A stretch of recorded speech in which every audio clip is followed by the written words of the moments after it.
What up, y'all? Welcome to a brand new episode of Giggles, Irene Radio. I'm so freaking excited because my first episode did really good, and now I'm back with a second episode, and I have special guest Xian Bell in this motherfucker. I wanted to say it because I wanted to say, yeah. You was pausing like you wanted me to say it. No, so I wanted to say it because I wanted to like point out and be like, yes, bitches, I know how to pronounce it.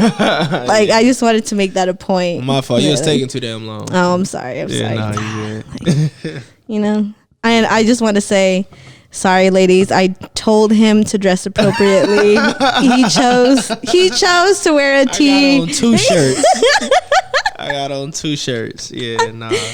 But like we were discussing it off mic, and like he said, he's not just a body. He is. You feel me? You know, he's a human being. I am more than this. 2021. All 2021. That's how I'm rocking. That's not what I was getting at. No, well, I'm taking it there. I told him, I was like, how are you gonna like cut my views by wearing a tee? No, I'm taking it there. I'm taking it there. Weak. All right. Well, now that we got that out of the way, nobody ever has an excuse to mispronounce your name. Yeah, nah. I mean, I'm used to it, but yeah, nah. Get the shit the fuck together. That's why I put it in my music so much, like from skits to any way that I can incorporate it. Yeah. People will use the fuck out that excuse too. Yeah, I think if I didn't listen to your music, I probably would have continued to mispronounce it. Yeah, I mean, like, it's a fucked up name. I mean, it's unique. Yeah, like, you know. Yeah, but he's like, let's move on. Let's put some respect on that motherfucker. Yeah, but yeah, nah. It is what it is. Oh man. So being from the Crenshaw district, did you get teased a lot for that name? No, hell no. I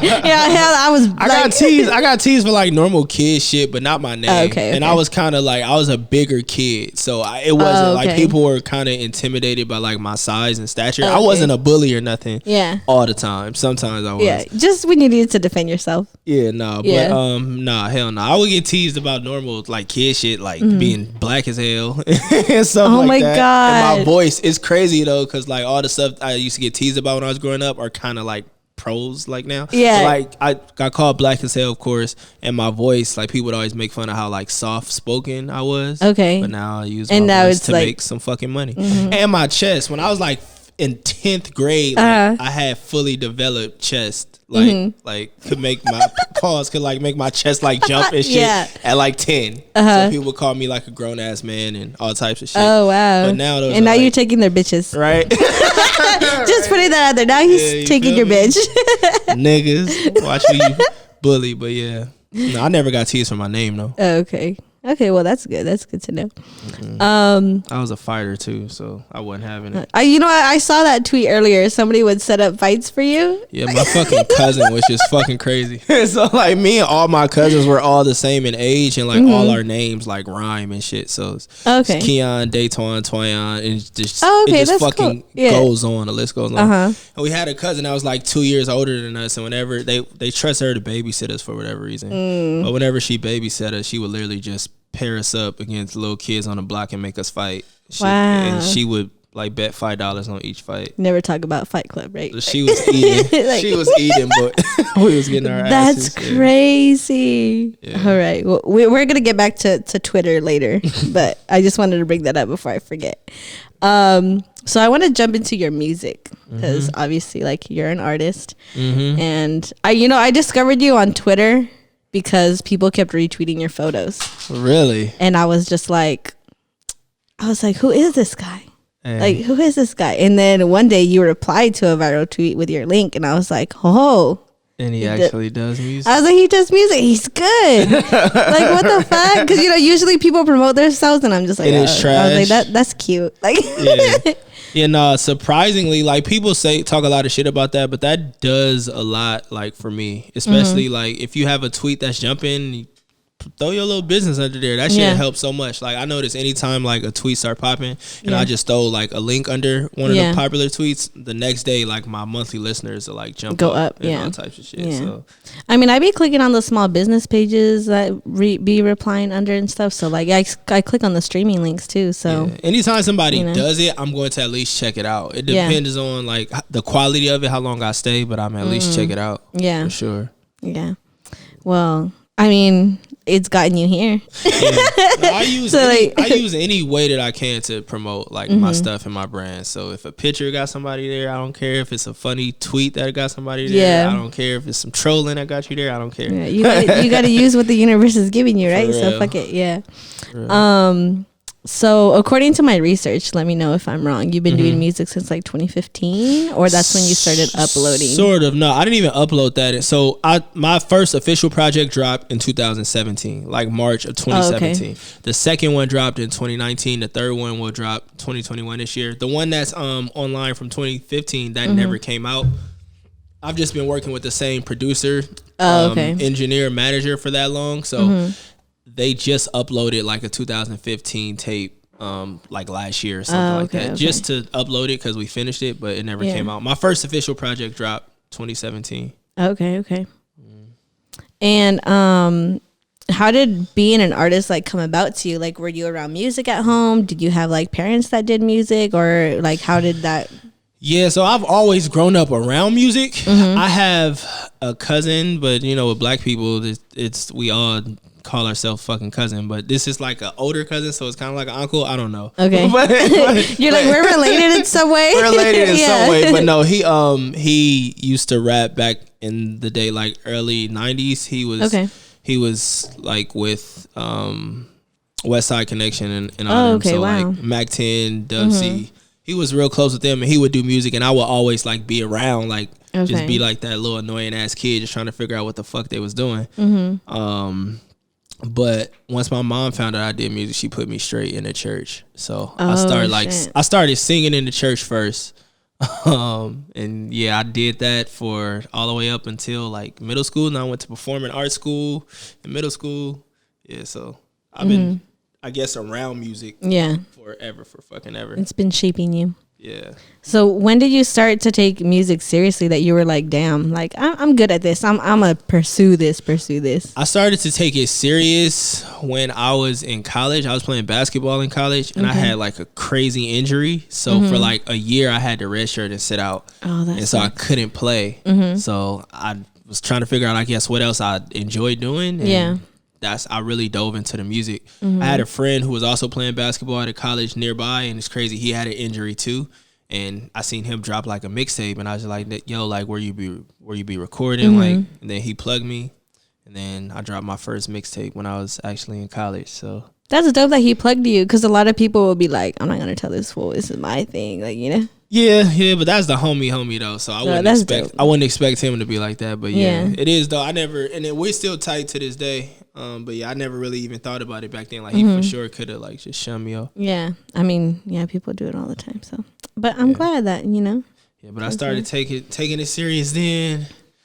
I bounced out the country for a little bit, and then like around 2017, I quit playing ball and came out here and did music full time, and been doing it since. Do you think about going back to basketball ever? Honestly, no. Hell no. I wanted to stop playing basketball so much earlier than I did. Oh, okay. But because I was like good at it, and you know, as a lot of like minorities and stuff trying to escape like the environment that we in, we use that as like our way out or whatever the fuck. But I wish I would have stopped playing earlier, because so many people would just view you as like what you're doing. Like so many people just view me as a basketball player, and there's no Xian as the basketball player. But especially athletes, like if you apply what you're applying into your athletics into a different area, like you're going to be successful. Yeah. And that's why a lot of like corporate companies like to hire like athletes, because although a lot of people would just be like, oh yeah, that's the nigga that's good at hooping, that's not it. You're good at something, or like mentally you got shit figured out if you just apply that shit somewhere else. Yeah, because it's like the dedication, the mental practice, and like everything. Yeah, the mental toughness, like the shit that you got to do on a day-to-day basis to be a professional athlete. Like that shit's crazy. Yeah, if you just apply that same shit somewhere. I mean, I wouldn't know. I'm just agreeing. I was like, yeah, like if I know, like, because even now to this day, like people in my family see me and still be talking about fucking basketball, and I'll be like, God damn, bro, let it go. let it go. Yeah. Let it go. We're on to something else. Man. What if they wanted to just live through you? They're just like, oh, he's gonna go back and do it. But that's the thing though, like you don't see how that can kind of be problematic. Like for I know it can because it for sure can be, especially like with elders and adults, because then you start trying to push somebody into like a profession that you wish you would have did. And it's like a lot of people don't want to do that shit, especially like in like minority households. When you say you want to do something that's art or creative related, they're like, nigga, no, like that makes no money. You're not doing that. You know what I'm saying? So yeah, I know. I wouldn't be here if I kept listening to my parents. Sorry. I love you. I love y'all, but y'all need to understand. Like, so I get it. That shit sucks. As far as like the artist creative direction, like a lot of us have to really disobey our parents. Fucking like, I guess like gamble having a relationship or not having a relationship. But then once you're successful, they forget about all that. Yeah, of shit. course. They're just like, oh, I always believed in you. I was testing you. Like, shut the fuck up. Like, why you lying? Oh man. I want to talk about your sound, and I know that's like a general question. I feel like everybody's like, oh, what is your sound like?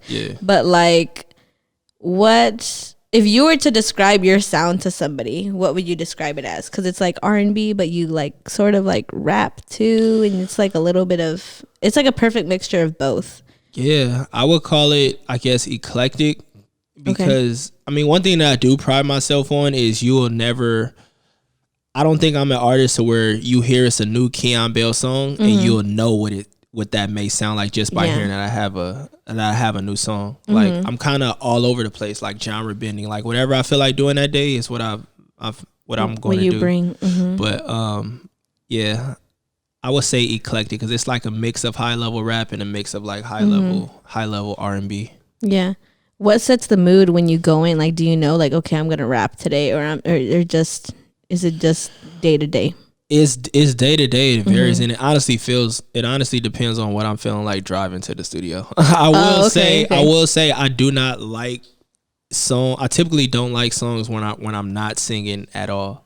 So I try to make sure, like, I'm real big on melody. Even with the artists that I like listen to, I've noticed that I favor artists who can harmonize and who have dope melodies, even if they are rappers.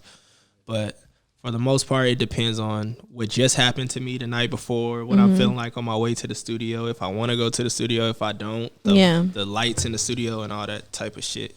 So it's like kind of like your therapy, right? Yeah, for sure. For damn sure. Yeah. For damn sure. Because I don't view myself as an emotional being. And a lot of people say like that is one of my character traits or flaws, is that I'm apathetic, like I'm not as emotional. And my music is the only time you're gonna get any type of emotions or vulnerability from me at all. Because it's like the mask is taken off, you're in the booth, and like the whole world is cut off, right? I could be myself, like, and I can kind of control. If to me it feels like a diary, like I can control the narrative. Like I can create this universe to where like I could tell you how I feel, and you know what I'm saying, create other shit around it.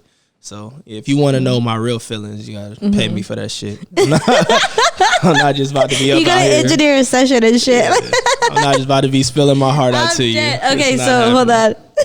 Okay, so say you're dating someone, and like something is bugging you about them, and you're not gonna talk to her about it. Will her buying you a session? Will you like let it out? Like I'll be like, oh, this fool mad. I just bought you a 2-hour session. You gonna let this shit out right now? I think relationship wise, I've grown to the point where I'll communicate that, unless I'm in a relationship where I've like just accepted that this can or cannot happen, and I'm just in it because I'm not detached yet. But for the most part, I've grown to where I'm good with like stating my feelings. Okay. In a way, it maybe come off me. Scratch that whole scenario. Then. Fuck, I thought I was gonna get some like insight. Nah, I try to answer those questions honestly, because people that you date will be watching this shit and try and put shit together and be like, "You said this" and all that. I'm sorry, I'm over here causing problems. Right? You know, I'm trying to keep my slate clean. My man, like it was a total hypothetical situation. Baby, I'm not a liar. Yeah, nah. Oh man. So you said that you favorite artists that have like the like, you know, the melody in their songs. Who are some of those artists? Some of them, my favorite artist of all time is Andre 3000. Oh, okay. I think like Outkast, I would say Outkast, their discography is top 3 in hip hop history to me. So for somebody to be able to do what he does, like rapping wise, and do some shit like Love Below, it's fucking crazy to me. But I'm a huge fan of him. Missy Elliott, yeah, huge fucking fan of Missy. I feel like she's one of not even just women, but artists who does not get enough credit for rapping, singing, producing, performing. Like anytime you see Missy, it's 10 out of 10. I'm a huge fan of Nelly. I think Nellyville is like one of the most underrated like hip hop albums of all time. I think people forget about Nelly sometimes. Nelly was a pop star, like the first, like one of the first rap stars to be a pop star. Nelly. He did a song with NSYNC.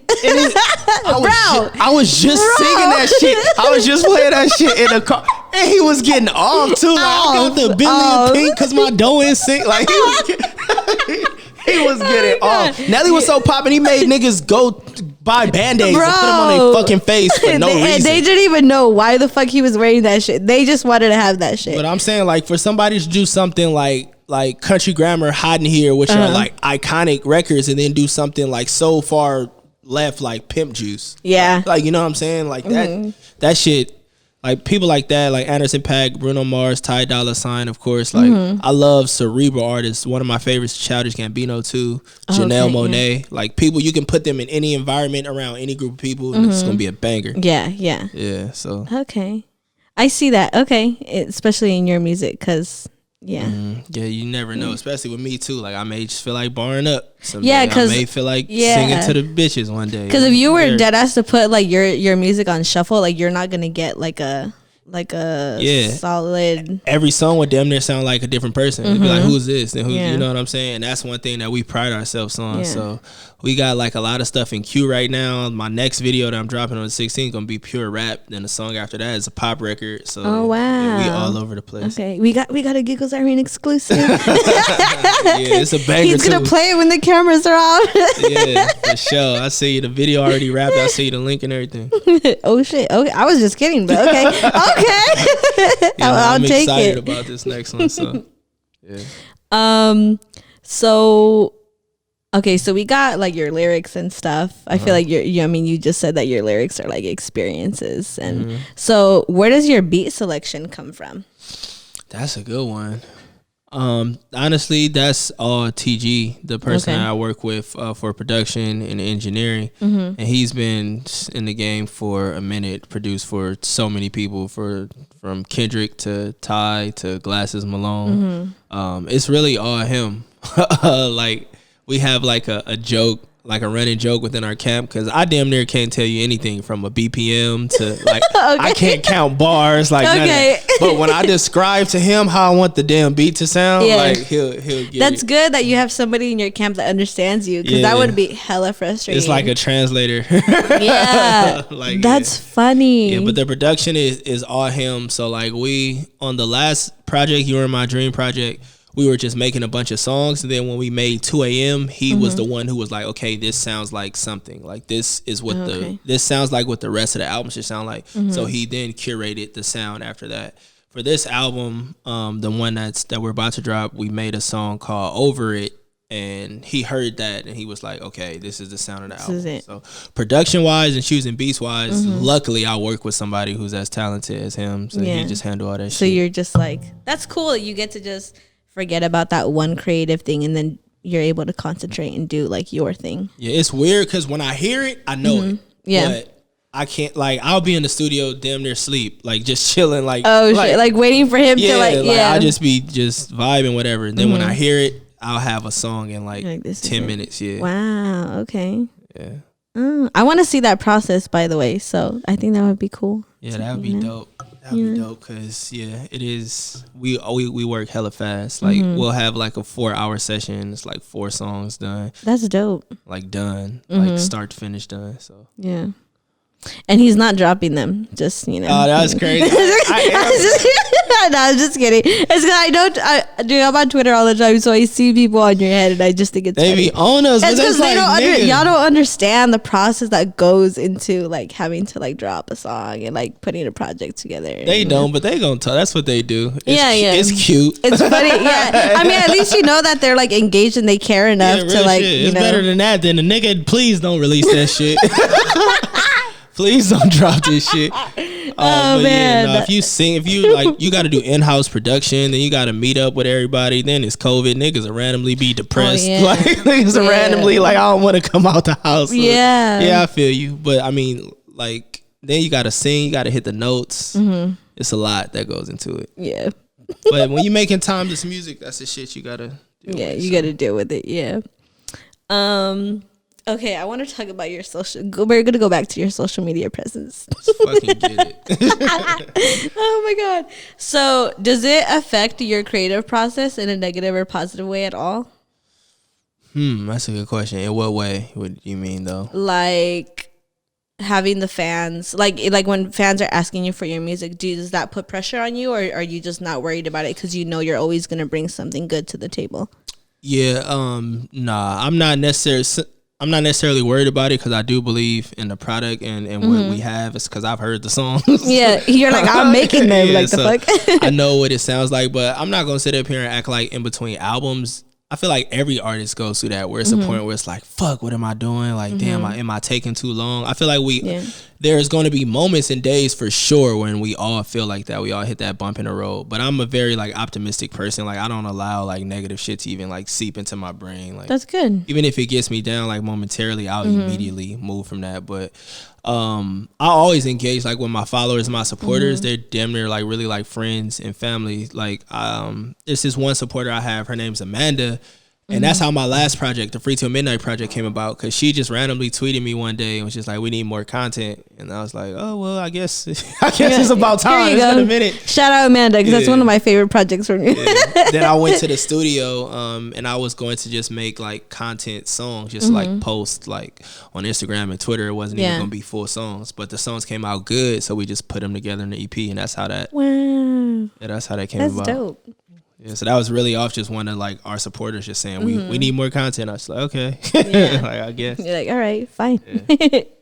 I want to talk about your comedy on the TL. So is that just you like living life, or is that like, because I feel like it is you living life because it's your stories and they just happen to be hilarious to us. I just want people to have fun. Like, I just always want people around me to like laugh and have fun. Yeah. Like, I'm one of those people who feed like off of like other people's fucking energy. Okay. And if people are like soaking and sad and shit, then I'm gonna fucking be like that. Like, I need, you know what I'm saying? Like, I need everybody around me like laughing, enjoying themselves. Yeah. And that like goes back to like my upbringing, like the way that I was like brought up. Because I lived in like a small house with a lot of fucking people. Okay. So I just wanted everybody around me to, I guess, just have fun. And I'm still fun. Like that. Yeah. Yeah. Even when I'm in the studio for like my best sessions, or when there's a lot of people in there, we all joking and shit and having fun. Oh, that's dope. Yeah. So that aids in your creative process. Yeah, for sure. Yeah. When I'm happy, you can hear it through the music. When I'm sad, you can hear it through the fucking music. Yeah. Unfortunately. Oh. No, but that's a good thing though, because you're human, so we get both sides of Xian, you know? Yeah, it'd be hard for me to listen to a lot of like super, super sad shit. Like, once I remove from it, I don't want to hear that shit. Yeah, you're like, okay, I'm over it. Like, I don't want to feel like a bitch had me down bad like that. Okay. Like, I don't want to damn like she really had me. She had me tripping. You don't want to go back to that time. No, yeah. Okay, I feel it. I just want to say that your Winnie the Pooh story is my favorite story. I just said I don't want to remember when somebody had me down bad like that. Oh, I'm sorry, my bad.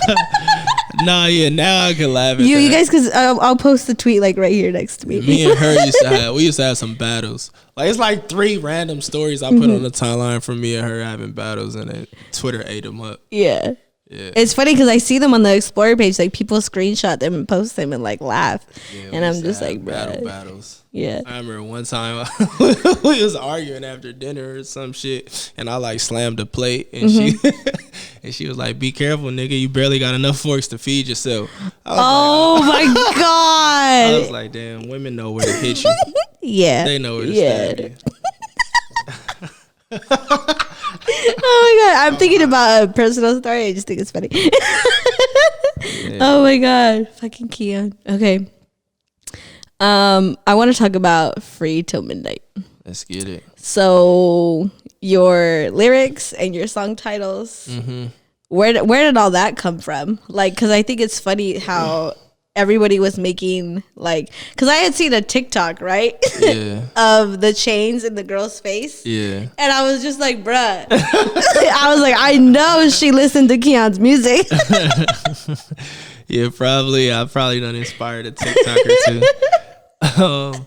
But no, Free Till Midnight, that came about, honestly, it was a new little situation I had when quarantine first started. Okay, you had a quarantine boo. Yeah, and we was, you know what I'm saying, seeing each other a lot. And that was all that, like, most of those songs, being honest, came from, like, either on my way to, like, see her or on my way, like, from her house type shit. Okay. So it would be, like, something that would happen. You know how you get, like, a little flashback? Mm-hmm. And, yeah, then I don't know. It'd be stuck in my head, so I'll make, like, something catchy from it. Oh, okay. That's honestly how that came about. It was nothing. He's like, it was nothing. Yeah, I was just doing a lot of humping at the time. Made some fire humping music. You were supposed to be doing that during COVID. That's what everybody was saying. Was shit. I was sneaky leaking like a motherfucker. Oh my god. Plan B was hella cheap and shit too. Oh my god. All right, we gonna move on to the next subject. You over here talking about clean slate and like shit. $30. I was like, hey, give me a week's worth. Stop. Give me $150 worth of these. Yeah. Oh my god, the guy at the pharmacy was like, bro, you back again? Right? They know me by now. Shit, Keon, here, give He's him like, hey, we saved the box for you, bro. Like, here. They start fronting me some. Oh my god, this is not how I expected this. I know you good, huh? Like, you know? I'm dead. Hey, if you haven't gone back in a while, they're probably like, damn. Right? One of these ain't work. Oh shit. Oh my god. Nah, anyway. Okay, so you got me up here telling on myself. I'm sorry. We could cut all of this out. I don't care. I don't matter. I don't care that I'm gonna get a text the night before it drops like, hey, you gotta delete all that shit. It's gonna happen anyway. Oh my god, I'm so sorry. So your next project that's gonna come about. Yeah. He looked like he don't want to talk about music at all. He's just like, bitch, can we get this over with? I'm a little scared, but nah, proceed. No, I want people to be comfortable when they come talk to me. I'm like, fuck. I don't care. We're good. Yeah. Okay, without you getting in trouble, what can you tell us about your next project? I could tell you my next project. It's like, I guess the story continued from You Were in My Dream. Okay. And we leaned into the R&B thing a lot. Because when You Were in My Dream dropped, I swear I thought I was rapping until like it dropped and everybody started saying, "Oh, R&B is back," and all that. I'm like, huh? And then I went back and listened as a consumer, I guess, and I'm like, damn, like this is more R&B than rap. Okay. And then I guess looked at the upcoming like artists. It's not really that many, you know what I'm saying, R&B cats. So yeah, we really, really, really leaned into that. So vocally, like I've improved like drastically improve vocally. You're gonna hear all types of high notes. Damn, as it is, I thought you were good already. You'd say you improved. Yeah, like it get crazy on the album. I mean, like classical ballads and high notes and harmonies and all that. So, and that's part of the reason why, you know, the process takes a little longer. But yeah, I'll for sure say the sound is matured. We've grown vocally, and it's a continuation story from the previous album. Okay. So I'm excited. So when does that drop? No, I'm just kidding. Damn well. Yeah. No, I'm just kidding. I just wanted to be mean. You ain't about to have it in my head. I give you a date. That date don't happen. Yeah. Oh my god. Yeah. You can't do that. Are there any live performances to come from you? Yeah, which was crazy. We had a tour set up like right before COVID, and that, you know, of course, got wiped away because of all the traveling. But yeah, once we're ready to drop the new project, all that will resume. So. Okay. Live performance dates, like local tours and all that jazz. Damn, I was just talking about like live performances on like YouTube or Twitch, and you're talking like, I'm like, oh, okay, we get performances. Nah, I mean, I enjoy like the online ones, but I like to be in front of like people and feel the energy and shit like that. Yeah. So yeah. Well, I'm excited. Like, you gotta let me know when the ticket link drops so I could get my ticket. You know. For sure, I'll give you the exclusive. Oh shit, he gonna have me in the way back. I'm just kidding. So can you talk about features that are on that project or not?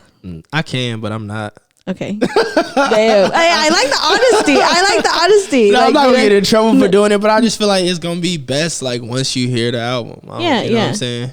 I mean, once you drop the track list, everybody's gonna look at like who's featured on it anyway. So you know. How? What if I drop the track list with no features? Oh, you could do that. Okay, Cole, calm down. okay. No, I like that. I'm a big fan of Cole. So if you do that, I'm not gonna do that though. But yeah, no, I want to keep all that information closed until like roll out because we coming big this time around. Okay. So, yeah. Okay, I'm over here trying to fuck up everything, huh? Are you sure you want me to drop this interview? Kind of, right? I'm about to be single. Oh my god, I'm so sorry. The group ain't gonna fuck with me no more, right? All the features, I don't let the features out the bag. Oh my god. Okay. We're moving on. So, being from the city, are you listening to anyone from the city? I mean, obviously, like I would think that you are because I know that you work with people from the city. But who do you tap in with? Who do you listen to? It changes all the time. I listen to everything that everybody that we all primarily listen to. The reason I say it changes all the time because we always dropping music. But I would say as of recent, the people that I've been listening to the most, Griff Tyler, of course. He just dropped a video with Perico that's hard. Yeah. I really, really love Nana is King. I love him. I love that fucking project. Like it's been a minute since somebody like out the city dropped something where I listened to the shit from top to bottom. But Nana shit, I could play top to bottom. It reminded me of Reasons There You Have It a lot when I first heard it. And my favorite song on the West right now is Outside Freestyle at Lil Deuce. Oh, okay, shout out Lil Deuce. That shit hard. I don't know if you heard it or not. No, I heard it. Having that shit on repeat at the gym. It's funny because like when that dropped, everybody was like, "I'm outside." I'm like, "Shut up, no, you're not." No, you're not. I know you inside because of COVID, but it's cool. Like, that shit hard. Yeah, he got a record with that. But those are the people that I'm primarily listening to the most. Okay. Are there any artists within the city that you want to work with that you haven't been able to work with yet? Yeah, it's a bunch. It's a whole lot of people. Or you name like, fuck, I don't want to put you on the spot and be like, only name 3. No, it's a bunch of people. Yeah. I've tapped in with Ocho. I've been wanting to work with him for a minute. But yeah, that's gonna happen. We got some stuff in the works. Who else? I have those. That's what I have. Yeah. I don't know if you heard of Iman Europe, but she's a female MC from Inglewood. She does like kind of what I do, rap, sing. I would love to work with her. I'm not sure. Ryan Brown too. Ryan Brown's another female singer. I want to collab like with a female R&B artist for sure. Yeah.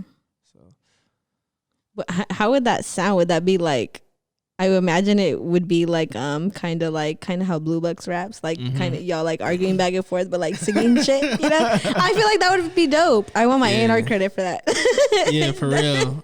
Yeah, I might have to steal your idea. We even for you making me talk about. For you to talk about my COVID experience. But yeah, no, I wanna collab with like I got some stuff on my album, but I can't. Yeah. Okay. Yeah. Okay. Fine. Yeah. All right. Is there anything else specific that you want to talk about before we get out of here? No. Outside of that, I would just say tap in with the stuff we got out now. Free Till Midnight out now. You're in My Dream out now. You're in My Dream Deluxe out now. Xian Bell, XIAN_Bell on all my socials. Damn, I didn't even tell him to shamelessly plug himself yet. He just did it. No, I'm gonna do that. Yeah. I mean, I was gonna tell you to do that. On the shirt and shit. Oh, I made you do that. Nah. You know what's so funny? Okay, so Keon was talking about the Griff Tyler music video, right? So that was the first time I met him. And I literally walked up to him and it was just like, bro, you have a shirt on. Like, what the fuck?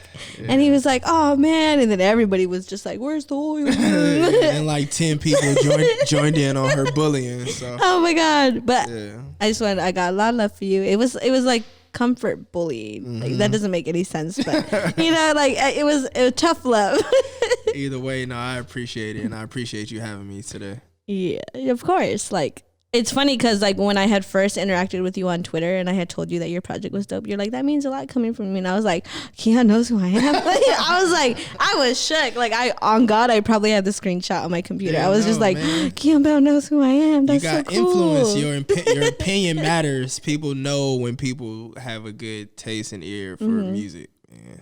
You got influence over. I feel special over your region. Own it. Own that shit. I try. I just like, I don't try not to think about it too much because then I don't want to overthink what I like. You know, like I like what I like. Yeah, I mean, you don't have to necessarily overthink things, but just know that artists, especially like local artists, like they're looking for your opinion on their shit because they know that your stamp means a lot. Yeah. On that shit. Okay. Yeah, they say hit the table. Hit the table. That's crazy. Xian got me out here trying to break all my shit. Yeah, my bad. I almost knocked this over. I know. I bought this just for you. Oh shit. Yeah, so I always wanted a sign. Xian got the first one. No, you can't take it. But oh my God. All right. Well, yeah, follow Xian Bell on all, and make sure when you meet him, you say his name right. You follow him on all social media platforms. Real. All his streaming links will be below in the description. And thank you for coming by and letting me. No problem. Thank you for having me talk to you. You know, it means a lot.